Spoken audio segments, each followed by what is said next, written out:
Scanner, examen de contrôle, journée de contrôle, prise de sang aussi parfois. Tout cela génère beaucoup d'anxiété pour la plupart des patients. Par où et par quoi commencer? J'ai tant de choses à vous dire sur ce phénomène, comment dirais-je, ce phénomène assez infernal pour beaucoup. Le scanxiety, deux mots, scan et anxiety, condensés pour former le mot scanxiety, terme anglo-saxon tellement plus fort, court et imagé pour décrire la peur terrassante des journées de contrôle. Terrassante, handicapante, chamboulante, disons-le, elle est tout juste paralysante par moments. Bienvenue dans ce deuxième podcast qui traite d'un sujet extrêmement important et dont on ne parle pas assez. Du coup, j'ai décidé de me lancer dans 1000 recherches et lectures, un paquet d'écoutes de conférences et de podcasts anglo-saxons sur le sujet pour vous offrir aujourd'hui les 2 premiers podcasts francophones qui traitent de la peur terrassante des journées de contrôle.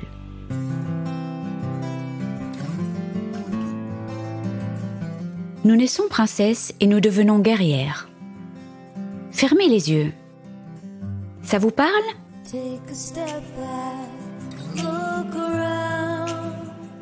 Bonjour, je suis Delphine Rémy et je vous accueille sur le podcast Naître princesse, devenir guerrière. Vous entendrez ici des personnes inspirantes, des médecins, des philosophes qui j'espère vous feront du bien. Vous entendrez aussi des femmes, comme vous, comme moi, des super princesses et hyper guerrières. Elles gèrent et elles galèrent, comme vous, comme moi. Elles s'écroulent parfois et elles se relèvent.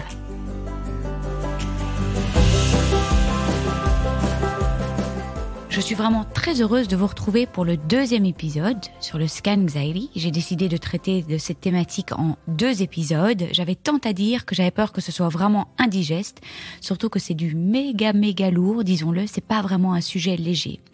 Du coup, dans le premier épisode, j'ai envie de dire, nous avons pris le temps de définir en long et en large et de comprendre ce phénomène qui fait partie intégrante du parcours de soins. Je pense que c'est une première étape indispensable de comprendre ce qui nous arrive, d'arriver à mettre des mots sur les mots, de légitimer cette peur. Et je pense que c'est que quand on a fait tout ce travail et toutes ces étapes qu'on peut s'ouvrir plus facilement à des stratégies pour la gérer au mieux. Dans ce podcast, je lirai des témoignages que j'ai récoltés sur Instagram. C'était important pour moi de reprendre vos mots, que je pourrais écrire avec M-A-U-X ou M-O-T-S, évidemment. Et puis, nous terminerons par explorer plein de petits trucs et astuces pour mieux gérer cette peur. Ce serait d'ailleurs un bon podcast à écouter et réécouter la veille des journées de contrôle et pourquoi pas en même temps. Ceci dit, je compte bien enregistrer d'autres podcasts sur la gestion émotionnelle afin de pouvoir vous aider davantage. Donc, je suis désolée si je me répète, je vous invite vraiment à écouter le premier podcast, donc l'épisode précédent, pour avoir une compréhension, je vais dire, complète de ce phénomène et surtout d'avoir tous les outils en main pour que vos journées de contrôle se passent le mieux possible. Alors, je ne dirai jamais que vos journées de contrôle se passent super bien, mais avec tout mon cœur, je vous dis que vos journées de contrôle se passent au mieux. Avant de passer à la partie plus orientée solution, je vais lire les mots relevés par des patients lors d'un petit sondage sur Instagram. Alors j'avais écrit « Quand je dis scanxiety, à quoi pensez-vous ?» Et puis je lirai ensuite des témoignages plus longs qui sont aussi reçus sur Instagram. Il y en avait un paquet que vous pouvez retrouver sous mon post du 15 juin 2022 intitulé « Peur terrassante des journées de contrôle, la parole est à vous ». Alors d'abord, un grand merci parce que je pense qu'il y en a beaucoup qui m'écoutent aujourd'hui. Merci d'avoir mis des mots sur vos mots et certaines personnes ont même déjà apporté des solutions dans leurs témoignages. Je commence par la liste de mots, je trouvais que c'était vachement fort et imagé. Hypocondrie, un animal pris au piège, en apnée, crainte que tout ce que je reconstruis avec persévérance s'effondre à nouveau. Perte de contrôle, oppression, difficulté à respirer, crispation.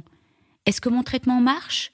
Insomnie, cauchemar, vulnérabilité, irritabilité, attente insupportable, peur de la rechute, boule d'angoisse logée dans la gorge, trou vide, rationalisation impossible, cerveau déconnecté, je suis stressée mais j'aime être contrôlée, violence émotionnelle, ambivalence, au début j'avais peur Et depuis la récidive, j'y vais sereine.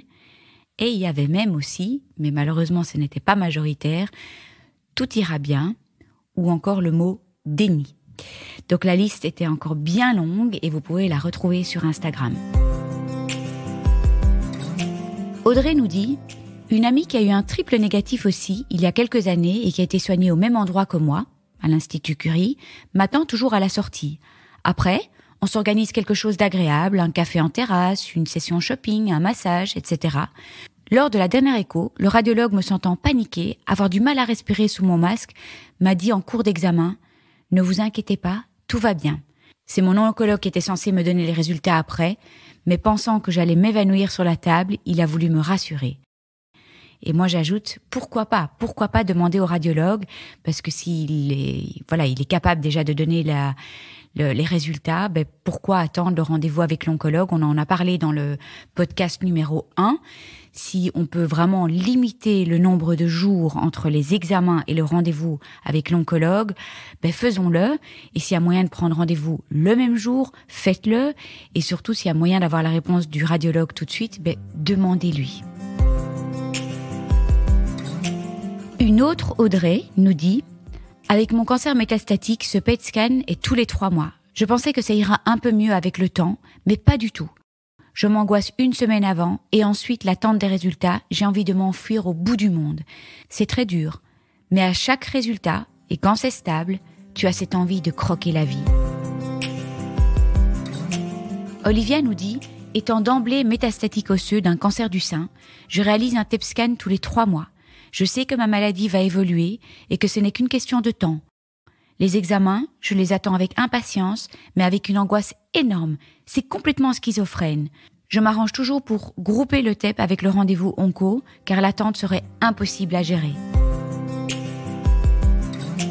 Cathy nous dit « J'ai refusé de recevoir les résultats par mail, comme cela est de plus en plus souvent proposé ou même imposé. Il en avait été de même pour mon bilan d'extension. Je me suis élevée contre cette déshumanisation du soin qui laisse le patient découvrir seul devant son écran des résultats qui engagent leur espérance de vie. C'est une question d'éthique et je ne cesse de le revendiquer. » Alex nous dit « Moi, je suis sous Xanax pour éviter les crises d'angoisse dans l'IRM et je pleure aussi. C'est incontrôlable et ingérable pour moi. » Remission Girl a une chouette petite histoire. Alors, elle nous dit « Je suis suivie tous les 3 mois. Une fois, ma chirurgienne, l'autre fois mon onco. C'est dans 2 lieux différents. Le rendez-vous de l'onco est à l'Institut de cancérologie où j'ai fait mes traitements. Aller au rendez-vous onco est terrible pour moi. J'ai déclenché un stress post-traumatique. Par exemple, j'arrête le moteur de ma voiture sur le parking. Mes larmes coulent sans que je pleure. Dans la salle d'attente, je dois m'asseoir près d'une fenêtre, sinon j'étouffe. Rentrer par la même porte pour le rendez-vous de contrôle et les traitements, c'est terrible pour moi. Pour les images que je fais tous les 3 mois au fil du temps, grâce à l'aide de mon radiologue, quand le stress monte, il m'a appris à voir ça comme un millefeuille. Je me dis, voilà, tu as eu des examens positifs qui s'accumulent, la pile augmente, s'accumule, ça finit par faire un millefeuille. Plus le millefeuille grossit, plus vous devez venir tranquille. Je trouve son idée jolie. Camille nous dit « Je sais pas vous, mais moi je suis totalement dans le déni. Mon cerveau a noté la date du rendez-vous, mais fait tout pour ne pas y penser. Mon niveau de stress augmente progressivement, et quand mes proches le disent, que je suis plus tendue que d'habitude, je conteste fermement. » Maïté nous dit « Merci d'avance pour ce sujet. Je compléterai par l'anxiété de « pas de contrôle ». 5 ans après mon cancer, je réclame un bilan complet, au moins un PET scan pour vérifier que mes douleurs permanentes ne sont pas des métastases, à mes médecins qui me donnent une fin de non-recevoir. Refaire un PET scan après 5 ans n'augmente pas les chances de survie. Vous avez une prise de sang et une mammo ou un IRM tous les 6 mois, c'est bien suffisant. Ma thérapie nous dit « Ah, ces fameuses journées d'examen, celles qui te stressent à n'en plus dormir. Tous les 6 mois, je vis et revis ces journées depuis maintenant 14 ans. J'ai progressé depuis le temps. J'ai appris que ça ne servait à rien de stresser avant de savoir, car c'est se stresser 2 fois pour rien. 1 le jour de l'examen et 2 le jour de l'interprétation par l'oncologue. Maintenant, je stresse qu'une seule fois, le jour de l'interprétation. Ma petite prothèse nous dit « L'impression que mon cœur est dans une cage dont on ouvre la porte lors de la lecture des résultats. Comme un sablier aussi qu'on retourne à chaque étape, le countdown jusqu'à l'examen, le retourner à nouveau pour les résultats. » Sandrine nous dit « On passe des examens dont les résultats doivent être interprétés, comparés, discutés. On attend avec la boule au ventre qui durcit et l'imagination qui s'envole. On se retrouve suspendu, hors de son corps, en attente. Chaque contrôle est une épreuve, un rappel. Je n'en ai connu aucun qui m'ait apporté de bonnes nouvelles jusque-là. Alors, j'ai appris à tenter de me satisfaire de l'absence de mauvaises nouvelles supplémentaires. » Joël nous raconte une histoire. Le 22 décembre, mon onco me téléphone le soir pour me dire qu'il y a quelque chose à vérifier au niveau de mes os suite à ma prise de sang. Bon, il y a plein de petits emojis, vous pouvez imaginer lesquels. Que je dois faire des examens supplémentaires, mais que mes examens se feront dans 1 mois et que je ne dois pas m'inquiéter. Bon, je ne sais pas très bien quel genre de médecin c'est, mais je trouve ça complètement inhumain. Mais bon, ça c'est moi qui ajoute. Alors, je continue avec son témoignage. Une douleur dans le bas de ma colonne vertébrale est montée très rapidement de 2 à 10 jusqu'au résultat de ces examens. Je visualisais des métastases sur mon sacrum. 6 semaines après ce fameux coup de fil, après les examens, mon onco m'appelle pour me dire que tout va bien, que je n'ai pas de métastases. Sympa tout ça par téléphone, mon Dieu. Mais bon, en moins de 24 heures, ma douleur est redescendue à 2. J'avais réussi à me créer une douleur imaginaire, mais réelle, ressentie par la visualisation des métastases imaginaires. La puissance du mental sur le corps. Valérie nous dit « Le plus dur, c'est de se sentir seul, car à part les personnes qui vivent cela, les autres ne comprennent pas ce que l'on vit. Pour eux, c'est un examen de routine. Moi, j'ai l'impression d'être au bord d'un précipice. Vais-je tomber ou pas ?»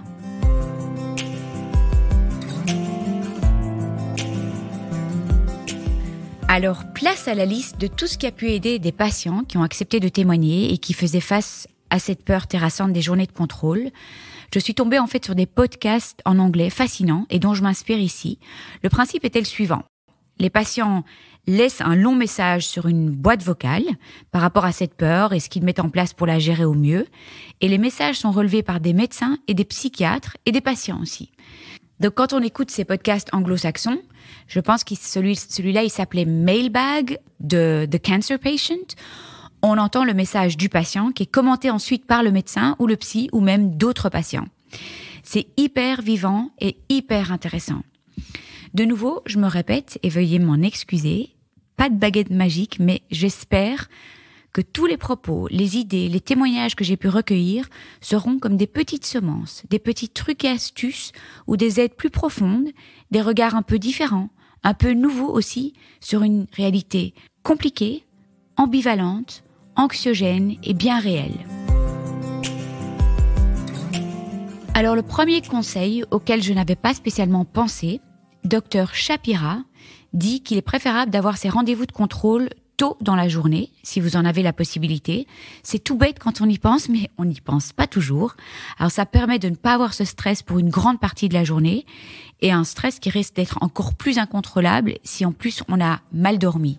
Donc c'est vraiment à retenir. Conseil numéro 2. Décider d'un plan d'attaque avec le docteur, comme une sorte de petit contrat avec lui. Alors je m'explique. Convenir d'une date pour les résultats, la manière dont ils seront annoncés, par téléphone, par mail, par courrier, sur place. Ça permet de mettre un cadre et ça donne un sentiment de contrôle. On sait à quelle date on va les recevoir et comment on va les recevoir. Donc on ne psychote pas, ou moins on va dire, en imaginant 1000 scénarios catastrophes comme oh, « ils m'ont pas appelé aujourd'hui, ça veut peut-être dire qu'ils ont trouvé quelque chose, pourquoi c'est si long, ils ont peut-être dû refaire des analyses complémentaires ». Et si les résultats peuvent être remis le même jour que les examens, surtout choisissez cette option. Pour ma part, j'avoue que quand le radiologue est là, je lui demande toujours le résultat tout de suite, plutôt que d'attendre le rendez-vous avec l'oncologue qui est la semaine suivante.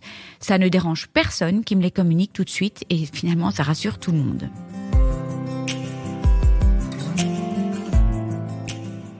Conseil numéro 3. Parfois, ça aide de parler avec le médecin de toutes les éventualités possibles. Certaines personnes ont besoin d'avoir un maximum d'infos sur toutes les situations envisageables.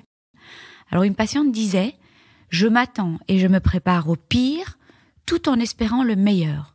Ça l'aidait d'avoir imaginé les moins bons scénarios, comme si elle avait besoin de se préparer au cas où.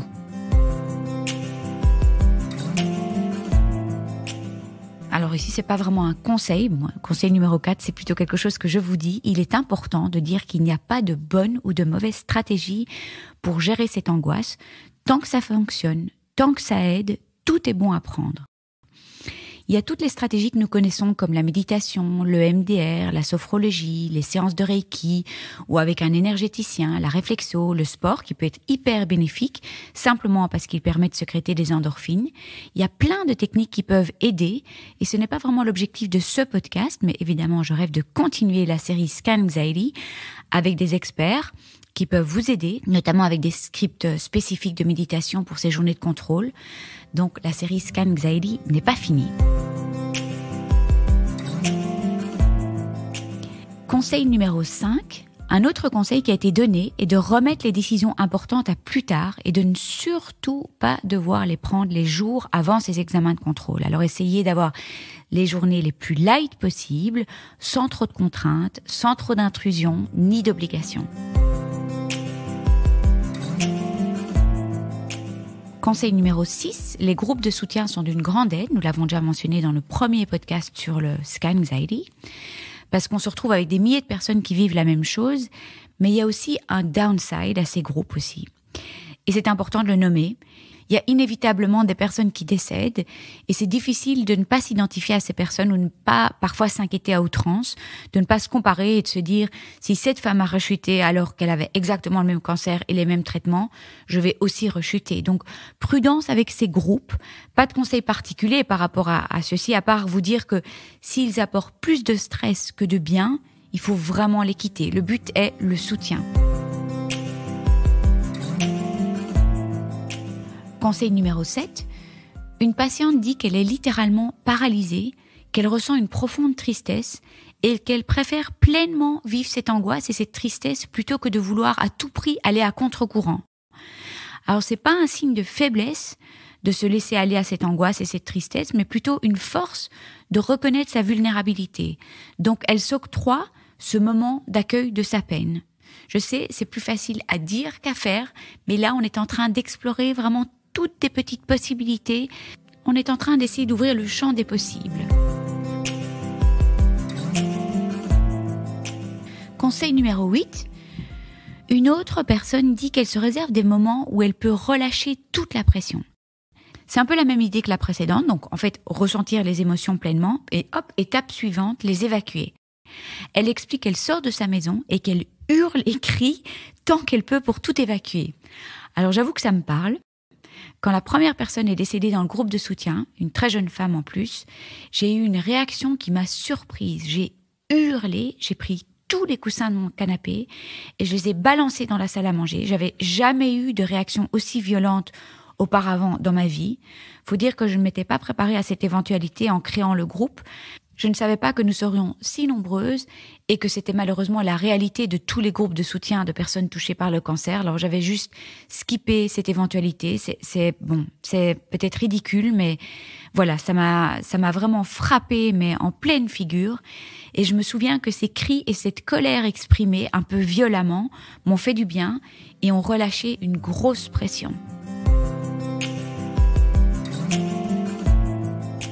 Conseil numéro 9.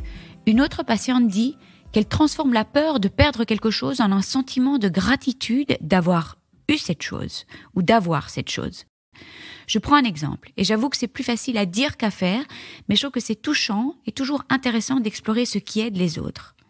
Elle transforme par exemple « Si mon cancer revient, j'ai peur de perdre cette relation en « Je suis reconnaissante de vivre cette relation ». Ou un autre exemple « Si mon cancer revient, j'ai peur de perdre mon job en « Je suis chanceuse d'avoir ou d'avoir eu ce job ». Et comme on sait que la gratitude favorise la production de substances neurochimiques que sont la dopamine, l'ocytocine et la sérotonine, on peut imaginer que ça aide vraiment cette personne à faire un flip dans son cerveau et de passer du cortisol à ces hormones du bonheur. Bon, on appelle ces hormones du bonheur, je ne sais pas si ça procure du bonheur exactement à ce moment-là, mais à ces hormones, en tout cas, qui sont plus agréables. Conseil numéro 10. Une autre se construit chaque fois toute une petite histoire de calcul et de pourcentage. C'est assez amusant et finalement, je pense que ça la distrait et du coup, ça lui fait du bien par la force des choses. Elle calcule en pourcentage les bienfaits des activités et la manière dont ces activités réduisent son stress des journées de contrôle. Donc, par exemple, marcher, 5% de réduction du stress, prendre un bain, 3%, prendre rendez-vous pour un massage, 7%, écouter de la musique, 3%, prendre rendez-vous avec mon psy le jour même ou la veille pour pouvoir déverser toute mon angoisse, 10%, prendre un verre de vin, 3%, et une heure un peu plus détendue. Tout est bon à prendre. Alors ça n'enlève pas l'angoisse, mais ça permet de l'atténuer et c'est tout l'objet du podcast. Conseil 11, une autre se répète des mantras toute la journée et les écrit partout pour programmer son cerveau. Conseil numéro 12. Une patiente dit qu'elle est sujette à de véritables crises d'angoisse, mais elle le sait à l'avance. Elle sait aussi que ce qui l'angoisse le plus est l'incertitude. Et donc, elle essaye de formater son cerveau au fait que le scanner ne changera rien au fait que le cancer soit revenu, ou pas. Et elle se dit donc que l'imagerie est une véritable chance, car si elle a une récidive, au moins elle pourra être détectée et elle pourra être soignée. Alors c'est vrai que c'est toute une petite gymnastique du cerveau. Voilà, si ça l'aide, c'est génial, tout est bon à prendre, on peut se raconter toutes les histoires de la Terre, tant que ça aide. Conseil numéro 12, choisir d'aller seul ou accompagné. En fait, ça revient à savoir ce qui fait le plus de bien. Se connaître et savoir ce qui console le mieux et le plus. Ou une autre option, avoir déjà un plan pour après les examens de contrôle, comme rejoindre une copine pour un café, on en parlait dans les témoignages, passer voir un ami ou avoir quelqu'un qui nous attend après les examens, vraiment comme une perspective réjouissante après. Ce sont des petites choses, mais quand on les additionne, ça peut vraiment aider. Conseil numéro 13, n'hésitez pas à en parler avec l'équipe soignante, donc ceux qui font passer les examens. Vous seriez étonnés par leurs mots. Ils sont souvent justes et doux. Ils pourront au moins tenter de vous rassurer si vous leur en parlez. Évidemment, on peut toujours tomber sur des personnes maladroites et honnêtement, ça m'est arrivé aussi. Mais la plupart du temps, ces personnes savent le stress que les examens représentent. Donc, n'hésitez pas à leur dire si ça ne va pas du tout. Conseil 14. Si la peur est vraiment paralysante et vous gâche la vie, quelques jours par an, voire même plus, n'hésitez pas à consulter un psy ou je dirais même un oncopsy pour en parler et essayer de mettre des choses en place. Conseil numéro 15. Dans ces podcasts, le psychiatre a souvent pris la parole pour répondre à des témoignages de personnes complètement désemparées, notamment une patiente métastatique qui disait qu'elle doit donc faire ses examens tous les 3 mois et elle se prend plus la tête. En fait, elle a plus envie, elle prend un Xanax et le simple fait de savoir qu'elle a cette béquille la rassure et l'apaise. Il n'y a absolument aucune honte à cela et ce n'est pas non plus un échec. Je ne suis pas médecin et donc je n'émets pas d'avis médical, c'est pas mon rôle, mais je relate les propos de ce psychiatre qui dédramatise la prise d'un anxiolytique quand c'est vraiment nécessaire et déculpabilise les patients qui ont besoin de cela. Certains patients ont essayé un paquet de stratégies naturelles, méthodes de relaxation, mais sans succès. Si l'angoisse est trop handicapante, trop dévastatrice, un anxiolytique est alors une solution possible pour simplement survivre à cette angoisse. C'est bien évidemment à discuter avec votre médecin. Alors ce psychiatre ajoute que si l'angoisse de la récidive est une angoisse qui empoisonne la vie toute l'année, et pas que avant les examens de contrôle, il est vraiment important d'en parler avec un spécialiste de la santé mentale afin de trouver des solutions médicamenteuses ou autres pour aider ces personnes. J'ai bien aimé que la solution médicamenteuse soit abordée sans tabou ni jugement. Conseil numéro 16, et ce sera le dernier, il y a bien évidemment 1000 techniques pour tenter de trouver un peu de paix intérieure dans la tornade de l'angoisse, et nous en avons énuméré beaucoup. Dr Shapira nous parle d'autocompassion et de grande bienveillance envers soi-même. Plus simple à dire qu'à faire, je reconnais. Et j'ai toujours eu un peu de mal avec toutes ces histoires de petits enfants intérieurs qui sont rabâchés à toutes les sauces par beaucoup de coachs.